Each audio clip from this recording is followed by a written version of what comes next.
একটা ঘটনা এমন ঘটেছে গতকাল ৭ ফেব্রুয়ারিতে, যেটা সরাসরি বাংলাদেশের সঙ্গে যুক্ত নয় ঠিকই, মানে এটা বাংলাদেশের সাথে সরাসরি প্রত্যক্ষভাবে যুক্ত নয়, কিন্তু পরোক্ষভাবে এর একটা বিরাট প্রভাব বাংলাদেশের উপর এসে পড়তে চলেছে।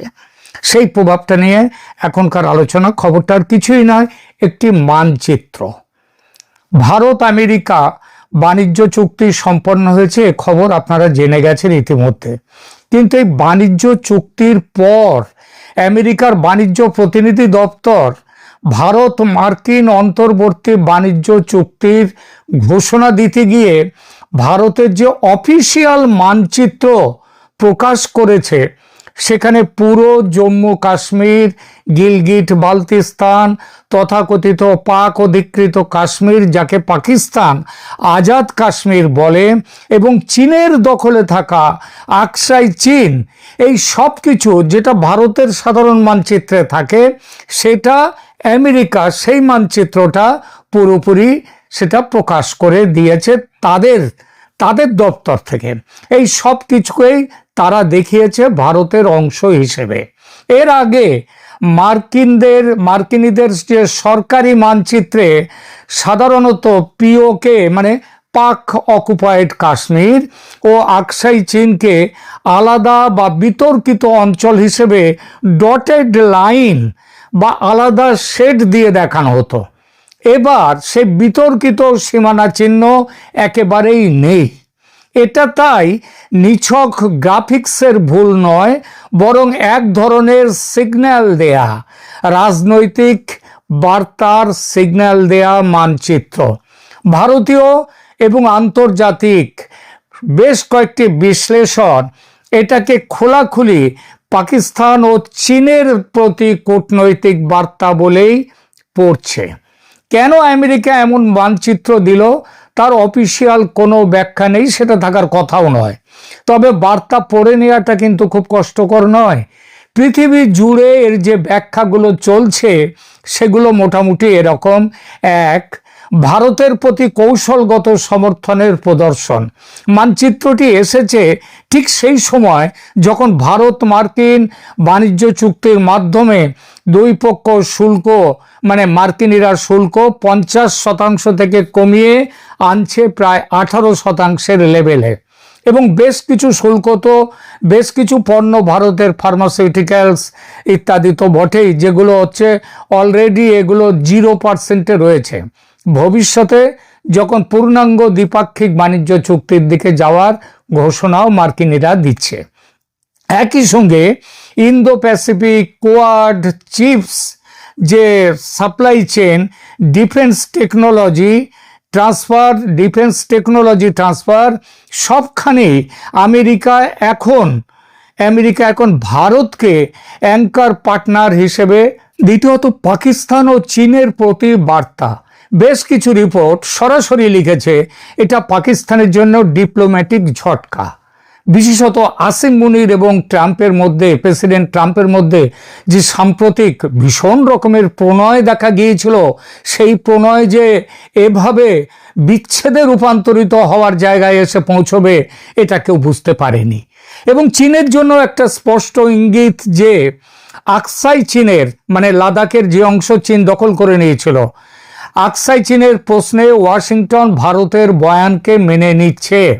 এর আগে পাকিস্তান 2020 সালে নিজের এক রাজনৈতিক মানচিত্রে পুরো জম্মু কাশ্মীর, এমনকি গুজরাটের জুনাগড় পর্যন্ত তাদের নিজেদের বলে দেখিয়েছিল। চীন তারা কি করেছিল, 2023 সালে স্ট্যান্ডার্ড ম্যাপ দিয়ে অরুণাচল ও আকসাই চীনের ওপরে তাদের নিজেদের দাবি পেশ করেছিল, বলেছিল ওটা তাদের এলাকা। এখন সেই মানচিত্র যুদ্ধে আমেরিকা এই প্রথমবারের মতো সরাসরি ভারতের পক্ষে দাঁড়ালো, এই প্রথম সরাসরি। 3 নম্বর, ভারতের দীর্ঘদিনের অভিযোগ মিটিয়ে দিল আমেরিকা। ভারত বহু বছর ধরে মার্কিন স্টেট ডিপার্টমেন্ট সমেত আন্তর্জাতিক সংস্থাগুলোর কাছে অভিযোগ করে আসছিল যে তাদের মানচিত্রে ভারতের সীমানা ঠিকভাবে দেখানো হয় না।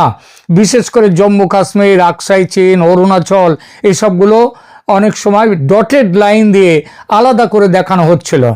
নতুন মানচিত্র কার্যত সেই ভারতীয় অভিযোগকে স্বীকার করে কারেক্টেড ম্যাপ, সংশোধিত মানচিত্র হিসেবে হাজির হয়েছে।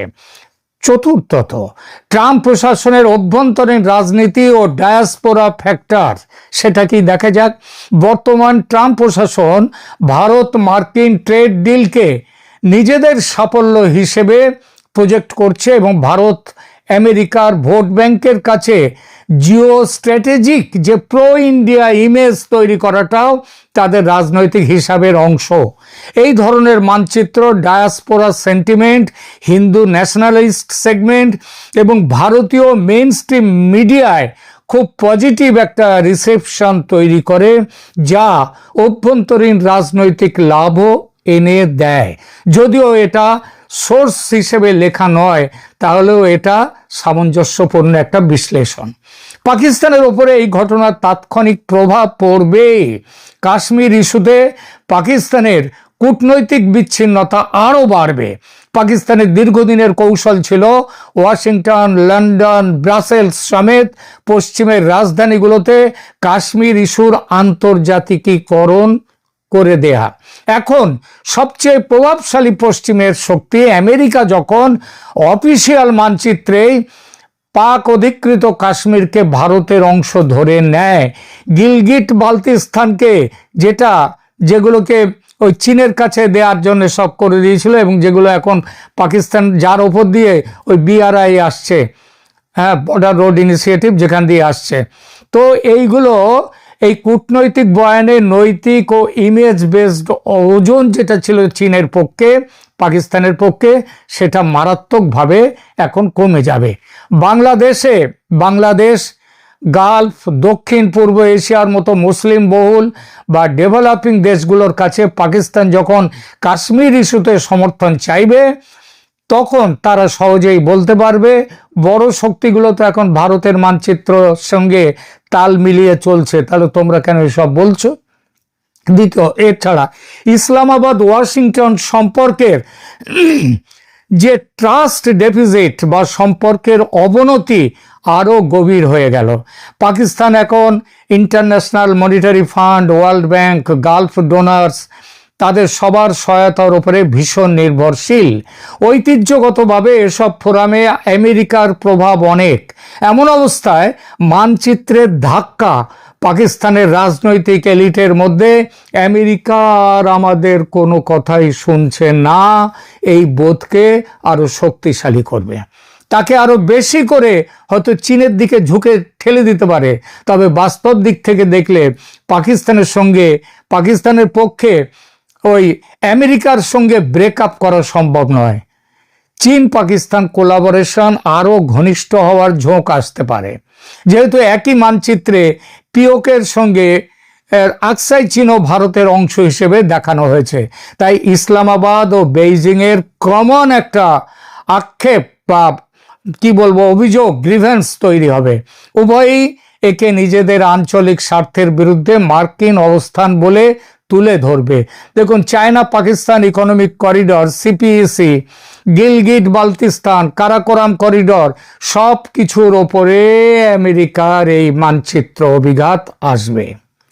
প্রতিক্রিয়ার আকারে কিছু কড়া বিবৃতি দেওয়া ছাড়া তাদের আর কিছু করবার ক্ষমতা নেই। এবার দেখি বাংলাদেশের ওপর এর কি সম্ভাব্য প্রভাব। এক কথায় এই প্রভাব বিশেষ করে বাংলাদেশের বর্তমান শাসকদের জন্য মারাত্মক। বাংলাদেশের জন্য এটা সরাসরি মানচিত্র সংক্রান্ত কোনো সার্বভৌম ইস্যু নয়, কিন্তু আঞ্চলিক ক্ষমতার ভারসাম্য, কূটনৈতিক স্পেস আর তাদের যে অভ্যন্তরীণ রাজনীতি, ডোমেস্টিক পলিটিক্স, এই তিনটে জায়গাতেই এই মানচিত্রের প্রভাব, ভারত আমেরিকা এই যে কাছাকাছি হওয়ার প্রভাব ভয়ঙ্কর রকমের গুরুত্বপূর্ণ। ভারত মার্কিন জোট আরো মজবুত হওয়া মানে ভারতের আঞ্চলিক লিভারেজ বেড়ে যাওয়া।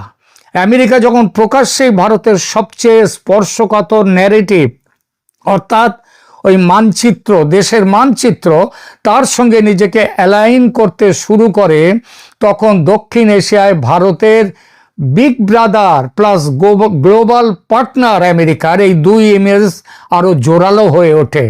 ওই বাংলাদেশের ছেলে ছোকরারা, ওই মাহফুজ আলমরা, এরা ওই পশ্চিমবঙ্গ, বিহার, ঝাড়খণ্ড, ওদিকে 7টা রাজ্য, 7 সিস্টার্সকে নিয়ে নিজেদের মানচিত্রে নিয়ে একটা বই করেছিল না, মানচিত্র করেছিল। সেই সবগুলো আবার আমাদের ইউনুস মিয়া সেইগুলো দিয়ে দিয়েছিলেন পাকিস্তানের যারা ওখানে এসছিলেন, সেনা প্রধানরা যারা এসছিলেন তাদেরকে দিয়েছিলেন। তার কি ফলটা হলো? এইবার দেখা গেল এইগুলো আর করার ক্ষমতা কেন মানে চিন্তার মধ্যে আনতে পারবে না। বাংলাদেশ, নেপাল, ভুটান, শ্রীলঙ্কা, প্রত্যেকটা রাষ্ট্রের জন্য বার্তা একটা স্পষ্ট, সেটা হলো আঞ্চলিক ভূ রাজনীতিতে যদি তোমরা কিছু করতে যাও, তোমরা যদি ওয়াশিংটনের সমর্থন চাইতে যাও, সেটা ভারতের সঙ্গে কথা বলে, ভারতের সঙ্গে সামঞ্জস্য রেখে তবে চাইতে পারবে। ভারত যদি তার বিরুদ্ধে থাকে, তোমাদের কিচ্ছু পাবে না। এর ফলে ঢাকার পক্ষে একদিকে চীন, পাকিস্তান, তুরস্ক, মালয়েশিয়া টাইপ এই যে ব্লক, মানে যাদের সাথে বাংলাদেশ যে খুব এখন ভাবসাব করছিল, সেই ব্লকের সেই জোটের ভাষাটা পুরোপুরি নিচ্ছিল, সেটা বন্ধ হয়ে গেল। আর একদিকে এবার ভারতের সঙ্গে ঘনিষ্ঠ সম্পর্ক ও নিরাপত্তা যোগাযোগ, এটা চালিয়ে যাওয়া ছাড়া বাংলাদেশের আর কোনো উপায় নেই। 24-এর গণ অভ্যুত্থানে তার মূলে দুটো কারণ ছিল প্রধান, দুটো আবেগ বা কারণই বলি। এক ছিল কি ফ্যাসিস্ট হাসিনার বিরুদ্ধে তাদের যে লড়াই সেটা, আর দুই হচ্ছে কি ভারতের প্রভুত্ববাদের বিরুদ্ধে লড়াই। মানে একদিকে হাসিনার বিরুদ্ধে লড়াই, আরেকদিকে ভারতের বিরুদ্ধে লড়াই। এই দুটো কারণ একসাথে যুক্ত হয়ে 24-এর ওই ষড়যন্ত্র বা গণ অভ্যুত্থান। বাংলাদেশের বর্তমান সরকার আজ পর্যন্ত এই 18 মাস পরেও সেই একই লাইনে চলছে। দুই দেশের সম্পর্ক ইতিহাসের সবচেয়ে তলানিতে এসে পৌঁছেছে। এই অবস্থান থেকে বেরিয়ে আসতে এখন বাধ্য হবে বাংলাদেশ। ভারতের রাজনৈতিক শ্রেণী অলরেডি ভারতের রাজনীতিতে এই মানচিত্রকে ব্যবহার করা শুরু হয়ে গেছে নিজেদের নির্বাচনী ও কূটনৈতিক বয়ানে। দেখুন, আমেরিকাও আমাদের মানচিত্রকে স্বীকৃতি দিচ্ছে। বাংলাদেশের যে কোনো ইস্যু, সীমান্ত হত্যা, তিস্তা জল বন্টন কিংবা গঙ্গা জল বন্টন চুক্তি, মিজোরাম, ত্রিপুরা, মেঘালয় সীমান্ত, শিলচর সিলেট যে ট্রানজিট লাইন, এমনকি এনআরসি, সিএ যেটা ভারতে চলছে, সেই পরবর্তী আলোচনাতেও ভারতের গ্লোবাল পার্টনারশিপের ওজন, আমেরিকা যে সাথে তার যে এখন পার্টনারশিপ হয়ে গেল ভারতের, এই ওজন ঢাকার মাথার উপরে না হাতুড়ির চাপের হাতুড়ি ঝুলিয়ে রাখবে, অদৃশ্য চাপ হিসেবে কাজ করবে। বাস্তবে বাংলাদেশ এখনো পর্যাপ্ত কূটনৈতিক সম্পর্ক রেখে দিয়েছে, চীন ইত্যাদি এদের সবার সাথে রেখে দিয়েছে, কিন্তু ভারতের ন্যারেটিভ যেটা, তার হাই গ্রাউন্ড সেটা আরো দৃঢ় হবে এরপর। বাংলাদেশের অভ্যন্তরীণ রাজনীতিতে কাশ্মীর ইস্যুতে নতুন প্রোপাগান্ডা, ওই ইসলামপন্থী গোষ্ঠীরা যা বলে, পাকিস্তান ঘনিষ্ঠ রাজনৈতিক দলগুলো যেসব কথা বলে, সোশ্যাল মিডিয়ার একাংশ তারা যে এই মানচিত্রকে তারা সহ্য করতে পারবে না, তারা বলবে এটা ভারত আমেরিকার আঁতাত এবং এটা ইসলামের বিরুদ্ধে ষড়যন্ত্রও বলতে পারে, কাশ্মীর বেইসে দিল, এই টাইপের বয়ানও তারা বলতে পারে, এটা প্রায় নিশ্চিত।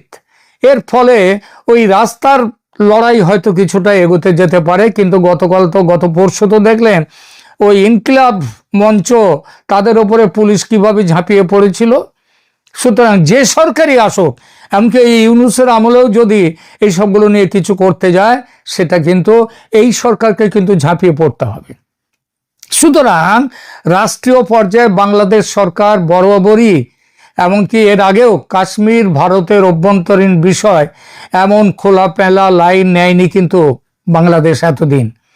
এই আবার প্রকাশ্য পাকিস্তানি লাইনও নেয়নি, কিন্তু এবার আগামী দিনে এই যে স্ট্র্যাটেজিক অ্যাম্বিগুইটি, এটা আর রাখতে পারবে না। ভারতের লাইন তাদের মানতে হবে। ভারত মার্কিন এই যে এই যে জোট শক্তিশালী হওয়া মানে ইন্দো প্যাসিফিক অর্থনীতি, সাপ্লাই চেন ডাইভার্সিফিকেশন, ফ্রেন্ডশোরিং, এসব ন্যারেটিভে বাংলাদেশ যদি ভারতের সঙ্গে লজিস্টিক্যালি যুক্ত হতে পারে তাহলে বাংলাদেশের লাভ। কিন্তু যদি ঢাকা খুব বেশি ওই চীনের সঙ্গে বিআরআই কেন্দ্রিক বা বেইজিং ঘেঁষা পলিসি নেয়, তাহলে ভারত মার্কিন জোটের দৃষ্টিভঙ্গিতে বাংলাদেশ হয়ে উঠবে কি একটা ঝুঁকি, স্ট্র্যাটেজিক রিস্ক। বলা বাহুল্য তার খেসারত দিতে হবে বাংলাদেশকে। সংক্ষেপে এই মানচিত্র সংকেতের মূল অর্থ তিনটি লাইনে ধরা যায়। আমেরিকা এখন সরাসরি ভারতকে দক্ষিণ এশিয়ার প্রধান অংশীদার হিসেবে দেখছে, ভারতের ওপরেই সমস্ত কিছু নির্ভর করছে। কাশ্মীর ও আকসাই চীনের মানচিত্র উপস্থাপন সেই কৌশলেরই একটা ছোট্ট কিন্তু তাৎপর্যপূর্ণ অংশ। পাকিস্তানের ঐতিহাসিক কাশ্মীর ন্যারেটিভ পশ্চিমে আর থাকলো না, ফলে ইসলামাবাদের কূটনৈতিক যে লিভারেজ সেটা সংকুচিত হয়ে গেল। তারপরে তারা চীনের সাথে প্রেম কতটা করবে আর আমেরিকা সেটা কিভাবে দেখবে সেটা তো ভবিষ্যৎ বলবে, তবে ভালোভাবে যে দেখবে না সে তো নিশ্চিত। বাংলাদেশ সমেত অন্য প্রতিবেশীদের জন্য একটা বার্তা পরিষ্কার, আঞ্চলিক পাওয়ার গেমে রিজিওনাল রিয়ালিটি যেটা বাস্তবতা, সেটা হচ্ছে ভারতের পক্ষে আরো ভারী, আর সেটা হয়ে গেল ওয়াশিংটনের প্রকাশ্য এই সমর্থনের দ্বারা। বাংলাদেশের জন্য বুদ্ধিমান কূটনৈতিক পথ হলো পায়ে পা বাঁধিয়ে ঝগড়া না করে বন্ধুত্বের হাত বাড়ানো। যে কূটনৈতিক লাইন নিয়ে শেখ হাসিনা তার দীর্ঘ 15 বছরের শাসন চালিয়েছেন, সেই পথ আরো বেশি জোরালোভাবে নেয়া। কিন্তু মোহাম্মদ ইউনূস এবং তার সঙ্গীরা কি নিজেদের চরিত্র সংশোধন করতে পারবে? মনে রাখতে হবে, ইউনূস সরকারের কাছ থেকে যা আদায় করার তা কিন্তু ইতিমধ্যেই নিয়ে নিয়েছে আমেরিকা। গোপন চুক্তি বাইরে আসছে না, 9 তারিখ, কালকেই সেটা স্বাক্ষর হবে। আর কিছু নেই নেয়ার মতো। এখন বাংলাদেশকে ভারতের চোখ দিয়ে দেখবে আমেরিকা। ভারত যেভাবে দেখতে বলবে সেইভাবেই বাংলাদেশকে দেখবে আমেরিকা। আর এতেই ঘুম চলে গেছে ইউনূস সরকারের। ইউনূস গংদের চোখে ঘুম নেই। ইউনূস ভেবেছিলেন জামাত ক্ষমতায় আসবে এই জালিয়াতির নির্বাচনে 9 ফেব্রুয়ারিতে, এই 12 ফেব্রুয়ারিতে ইউনূস হবেন রাষ্ট্রপতি। ভারত এই ন্যারেটিভ মানবেই না। ইউনূস এবং জামাত এই দুই শক্তিকেই মেনে নেবে না ভারত। কিন্তু 12 ফেব্রুয়ারির নির্বাচনে যদি জামাত জোট যদি জিতে যায়, তাহলে দুরকম খবর পাচ্ছি। তেমন পরিস্থিতি হলে কি হতে পারে, কিংবা আগামী দিনগুলোতে কি হবে। এক হচ্ছে নির্বাচন বন্ধ হয়ে যাবে, আপাতত 2-1 দিনের মধ্যেই ঘোষণা হয়ে যাওয়া, একথা হয়ে যাবে। একথা কিন্তু খুব বড়ভাবে এটা শোনা যাচ্ছে। এবং তারপরে কি হবে? ইউনূস থাকবে না, সেনা ক্ষমতা দখল করবে বাংলাদেশে। তবে সরাসরি নয়, সেনা সমর্থিত নতুন কেয়ারটেকার সরকার আসবে, ইউনূস চলে যাবে। আওয়ামী লীগকে সেই সরকার এসে নিষেধাজ্ঞা মুক্ত করবে। সেই সরকার এসে ইন্টারন্যাশনাল ক্রাইম ট্রাইব্যুনাল, যারা হাসিনাকে মৃত্যুদণ্ড দিয়েছে, বিচারে সাজা দিচ্ছে, এই ট্রাইব্যুনালকে অবৈধ ঘোষণা করে দিয়ে নতুন অর্ডিন্যান্স জারি হবে। নতুন করে নির্বাচনের ব্যবস্থা হবে কয়েক মাসের মধ্যে। এটা হলো একটা খবর যেটা পাচ্ছি। দ্বিতীয়টা হলো নির্বাচন হয়ে যাক, তবে জালিয়াতির নির্বাচন করার যে ইউনূসের প্ল্যান আছে, জামাতের প্ল্যান আছে, তেমন নির্বাচন নয়। দেশের যা অবস্থা, তাতে বিএনপি এককভাবে যদি ক্ষমতায় না আসে, সেই পরিস্থিতিতে সংসদ গঠিত হবে না। কারণ বিএনপি জামাতের সাথে জোট বাঁধবে না, এটা পরিষ্কার। সেনা এই ক্ষেত্রেও ইউনূস সরকার ভেঙে নতুন সরকার, কেয়ারটেকার সরকার নিয়ে আসবে। এই দুটো সম্ভাবনায় ইউনূস গংদের ঘুম কেড়ে নিয়েছে, জিনা হারাম করে দিয়েছে। রাজনীতির বাঁক বড়ই অনিশ্চিত। কে ভাবতে পেরেছিল আসিম মুনিরের পাকিস্তানকে এভাবে পথে বসাবেন ট্রাম্প সাহেব এত তাড়াতাড়ি? কেউ ভাবতে পারেনি, কিন্তু তাই ঘটেছে। বাংলাদেশেও আগামী দিনে এমন কিছু ঘটতে চলেছে যা কেউ ভাবেনি, কিন্তু ঘটবে। ধন্যবাদ।